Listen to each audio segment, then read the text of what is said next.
네, 여러분 안녕하세요. 황성의 경제 콘서트의 황성입니다.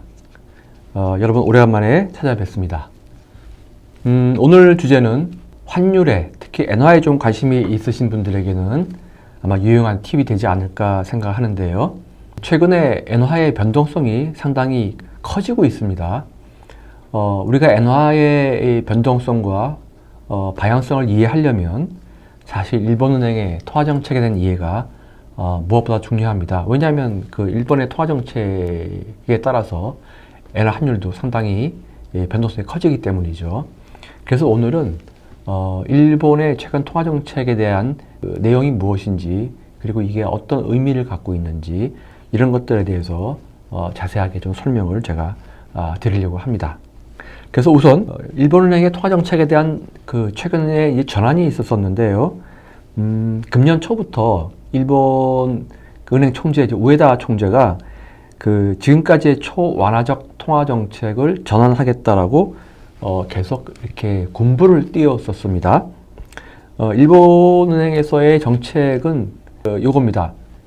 인플레이션이 2%로 계속 유지가 되면서 임금이 상승률이 높아서 이 인플레이션과 임금 상승률이 서로 그 상호작용을 통해서 선순환을 보이면 경제가 좋아지니까 금리를 인상하는, 그래서 통화정책 기조를 바꾸는 이러한 생각을 기조에 깔고 있었었는데요.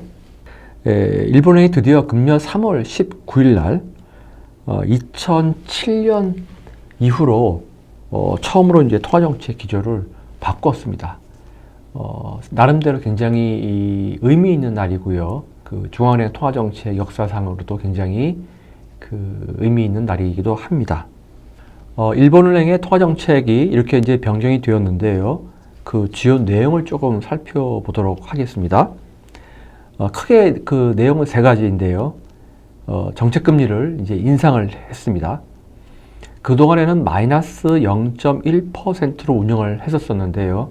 사실 이거는 선진국에서는 사실 볼 수 없는 그런 정책금리이거든요. 그런데 이제 이 금리를 0에서 0.1%로 인상을 했습니다. 그래서 이제 그동안의 마이너스 금리를 이제 드디어 플러스 금리로 전환을 시켰죠. 근데 일본은 2016년에 마이너스 금리로 갔으니까 사실은 거의 한 8년 만에 플러스 금리로 이제 돌아선 것이죠. 그 다음에 이제 그 했던 정책이 뭐냐면, 일본은행이 발권력을 동원해서 주식시장에 개입을 그동안에 쭉 했었습니다. 사실 이 정책도, 선진국에서는 사실 찾아보기가 좀 어려운 정책이거든요. 발권력을 동원해서 주식시장에 개입을 한다고? 약간 이제 이런 상황이었기 때문에. 그래서 일본은행이 그동안에 상장지수 펀드, ETF하고 그 다음에 부동산 투자 신탁, 리츠를 그동안 쭉 매입을 해왔었는데 이번에 이제 이거를 중단을 했습니다. 그러니까 발권력을 동원해서 주식시장에 개입하지 않겠다, 이제 이런 얘기죠. 그 다음에 세 번째가 장기금리 개입을 안 하겠다 하는 것입니다. 그동안에는 일본은행이 10년 국채 수익률을 1%에서 통제하는 그 소위 그 수익률 곡선 통제, 즉 yield curve control이라고 하는 정책을 했었는데 이번에 이것도 함께 폐지를 했습니다. 그러니까 채권시장과 주식시장의 발권력을 동원해서 시장에 개입하는 그러한 정책들은 이번에 폐지한 것이죠. 그리고 이제 금리도 인상했고요. 이제 크게 이렇게 그 세 가지로 통화정책 변경 내용을 우리가 이해할 수 있습니다. 근데 이렇게 일본은행이 2007년 이후에 통화정책을 전환한 데에는 기본적으로 국내 경제 사정이 호전되고 있기 때문입니다. 일본의 소비자 물가 상승률이 지금 2%를 넘어서고 있거든요. 그리고 작년에 기업들도 수익이 상당히 좋아졌기 때문에 금년 그 소위 춘투라고 하죠. 그 임금 협상하는 걸 우리는 이제 통상 춘투라고 하는데 일본에서 이걸 보니까 금년에 평균 임금 인상률이 5%를 조금 넘게 나왔어요. 그러니까 이처럼 그 물가와 임금이 소위 아까 말씀드린 선순환 구조를 이루면서 예술 경기도 이제 많이 좋아졌고요. 그 다음에 주식시장도 버블 붕괴 이후에 최고 수준으로 갱신하면서 아주 화랑세를 좀 보이고 있습니다. 그러니까 더 이상 그 마이너스 금리를 유지할 필요가 없었던 것이죠. 우리가 통상 니케이 지수를 일본 주가 지수의 그 대표로 보고 있는데 니케이 지수가 한때 4만을 친 적도 있었습니다. 최근에는 뭐 한 3만 8천 정도 이렇게 움직이고 있고요. 또 이러한 정책 전환 기대로 인해서 금년 1월 말에 엔달러 환율이 146엔까지 하락하는 등 외환시장에서도 일본은행의 정책에 화답하는 이런 모습을 좀 보여주고 있습니다. 그러면 일본은행의 이 통화정책이 전환이 되었는데 저는 여기서 조금 그 의구심이 드는 부분이 사실 있습니다.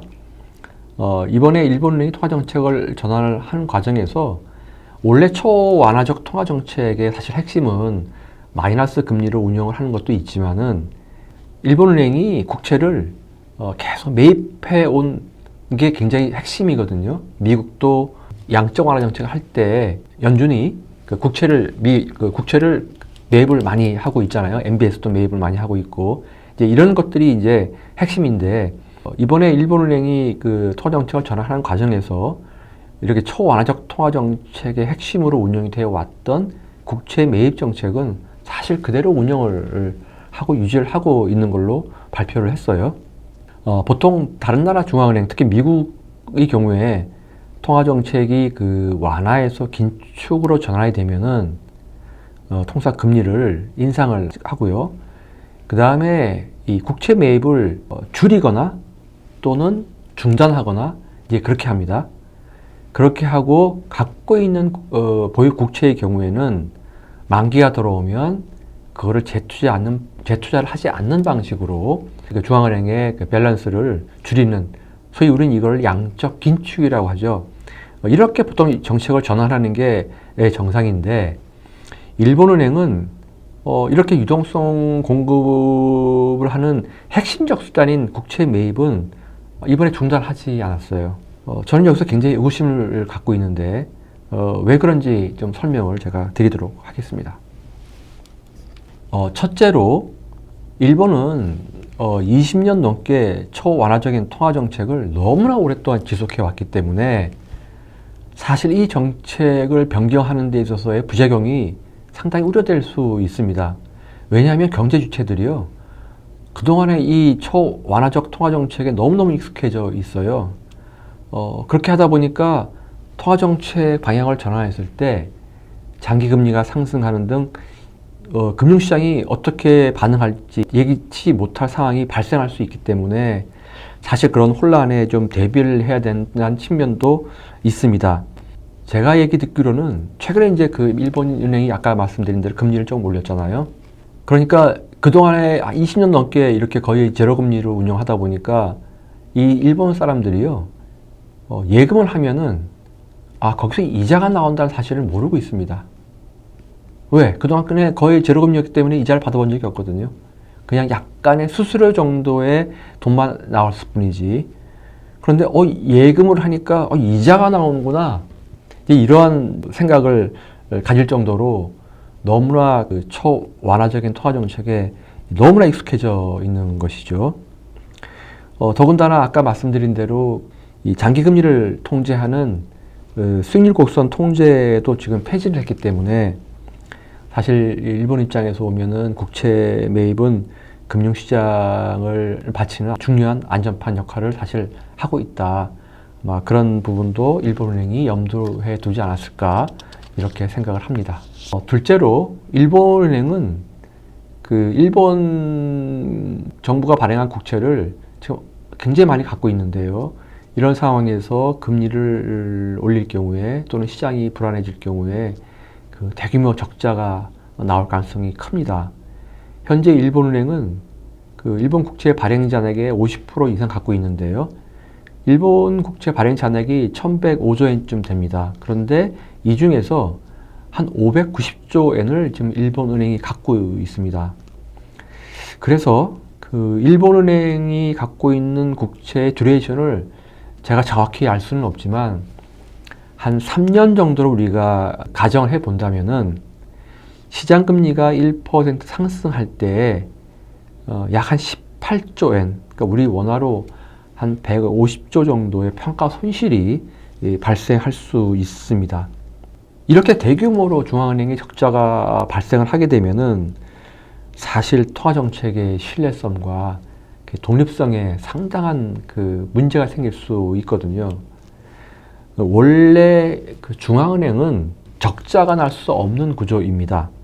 여러분들 혹시 그 시너리지라는 말을 들어보셨는지 모르겠는데, 중앙은행은 발권을 동원할 때 사실은 별도의 비용이 필요하지 않아요. 말 그대로 이렇게 프린팅만 하면 됩니다. 일반적으로 보통의 경제 주체들은 내가 자금을 조달을 하기 위해서는 금융시장이나 은행에서 돈을 빌려야 되는데, 그러려면 일정한 그 비용이 들어가죠. 차입 비용이. 근데 한국은행은 또는 거의 대부분의 중앙은행들은 이렇게 돈을 찍으면 되니까요. 예를 들어서 이런 겁니다. 한국은행에서 돈을 어느 A라고 하는 은행에 어떤 필요에 의해서 한 1조 원 정도를 대출을 하려고 합니다.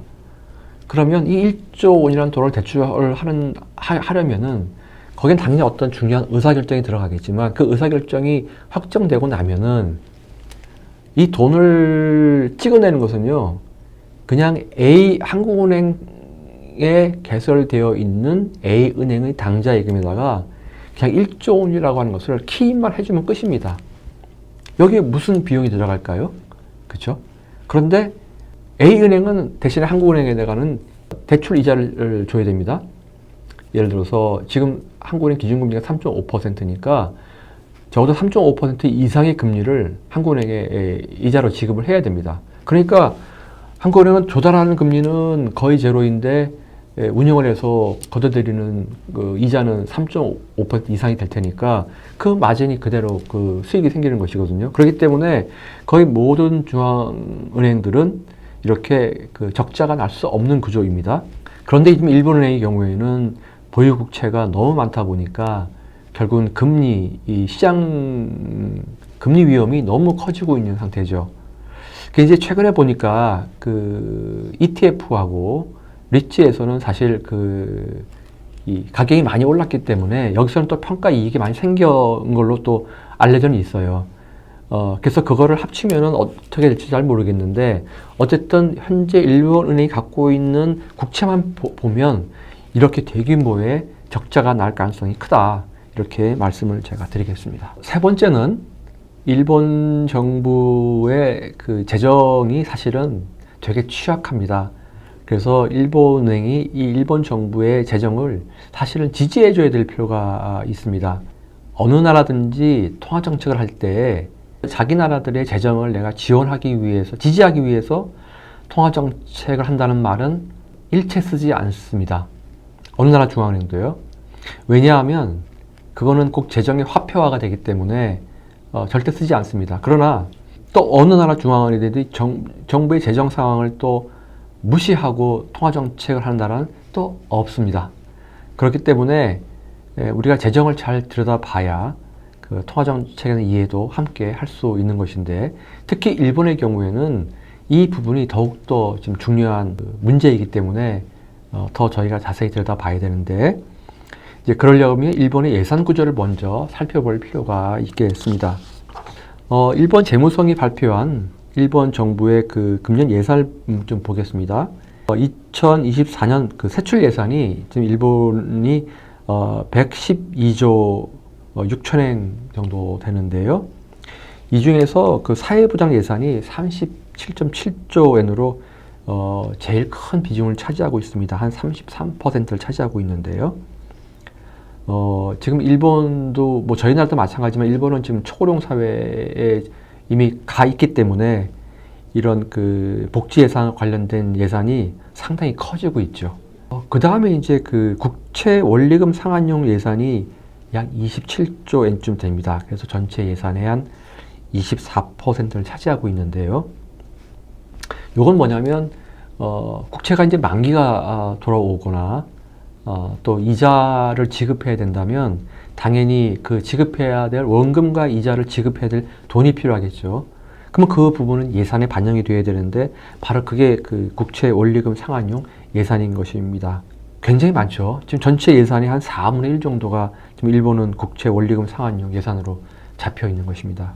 그 다음에 이제 우리가 그 한때는 그 일본이 그 군사 대국화 된다는 얘기도 많았었고, GDP 대비 뭐 2% 이상 국방비를 쓴다 이래가지고 굉장히 말하자면 한반도 주변에서 긴장이 고조되었던 시절도 있었는데, 이번에 제가 국방 예산을 보니까 7.9조 엔입니다.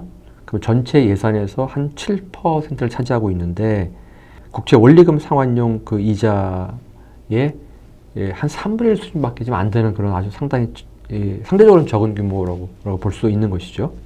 그런데 이제 이 세출 예산은 이렇고요. 세입 예산을 보면은 국채 발행을 통해서 자금을 조달을 하는 게 35.4조 엔입니다. 이게 전체 세입 예산의 약 한 31%를 차지하고 있습니다. 이렇게 일본 정부의 예산을 들여다보면은 사실 그 세출과 세입, 이 예산의 중심에는 이 국채 발행과 상환이 굉장히 그 중요하게 자리 잡고 있다는 걸 우리가 알 수가 있습니다. 그렇기 때문에 이러한 구조하에서는 국채 발행 비용을 최소화하는 게 굉장히 중요합니다. 앞서 말씀드린 대로 일본은 이미 초고령 사회로 진입을 하고 있기 때문에 사회보장 예산 자체가 앞으로 계속 늘어날 것이고요. 지금 국방 예산도 보면 사실 중국이 굉장히 군사적으로 군사 강국으로 좀 부상되고 있고, 그 다음에 북한도 미사일 개발을 통해서 계속 이 동북아 질서를 위협하고 있는 상황이기 때문에 어떤 이러한 그 동북아시아의 그 군사력을 갖다가 유지하기 위해서는 아마 일본도 국방 예산을 좀 늘리고자 하는 그런 요인이 분명히 존재할 것입니다. 자, 이렇게 사회보장 예산과 국방 예산을 좀 늘리고 싶어 할 텐데, 이렇게 이제 예산의 구조를 좀 변화를 시키려면은 필연적으로 자금을 더 많이 조달해야 되겠죠. 그러면 자금을 조달할 수 있는 방법은 크게 세수를 늘리는 방법과 그 다음에 국채 발행을 늘리는 방법 두 가지가 있습니다. 그런데 세수를 늘리기 위해서는 국회에서 합의가 이루어져야 되는데, 현재 과거에 보면 일본이 그 세수를 늘리려고 한 것 치고 성공한 정권이 없어요. 어느 나라든지 세수 늘리는 게 굉장히 어렵거든요. 그래서 일본은 아마도 지금 이 세수를 늘리는 정책 또는 세원을 늘리는 정책은 아마 하기가 쉽지 않을 것입니다. 자, 그러면 방법은 국채를 늘리는 방법인데, 지금 2023년에 일본 정부가 발표한 내용을 보면은 GDP 대비 국가 부채 비율이 작년 기준으로 255%입니다. 이거 사실 굉장히 높은 수준이거든요. 선진국에서 이렇게 국가 부채 비율이 높은 나라가 없습니다. 2011년도에 그 남유럽 재정 위기가 있었었죠. 이때 가장 힘들었던 나라 중에 하나가 그리스였는데, 그 당시 그렇게 힘들었던 그리스도 국가 부채 비율이 이렇게 높지는 않았어요. 근데 이제 일본의 경우에는 이렇게 높기 때문에 아무리 일본이 기축 통화를 할지라도 이렇게 높은 그 국가 부채 비율을 유지하기가 쉽지가 않습니다. 그러니까 국채 발행을 더 많이 하기도 현재 어려운 상황입니다. 그렇기 때문에 현재의 그 제약 조건 하에서 이렇게 사회보장 예산과 국방 예산을 늘리려면은 이 국채 발행 비용을 최소화해 가지고요, 국채 원리금 상환 예산을 최대한 억제시켜 주는 것이 현재 일본으로서는 굉장히 중요한 이슈입니다. 일본 재무성이 발표한 자료에 따르면은 금리가 1% 오르면은 국채 이자 부담이 3.7조 엔 늘어나기 때문에 국채 이자 상환용 예산 자체가 38%가 늘어나는 정도의 상당히 재정에서 큰 영향을 받고 있거든요. 자, 그렇기 때문에 일본의 재정 수요를 이렇게 원활히 그 충족시켜 주려면은 절대적으로 일본의 그 국채 장기 금리가 아주 안정이 되어야 되는데, 아까 말씀드린 대로 수익률 곡선 통제도 이제 폐지가 되었기 때문에 일본은행의 국채 매입은 이제 일본의 재정 수요를 충족시켜주는 거의 유일한 방법입니다.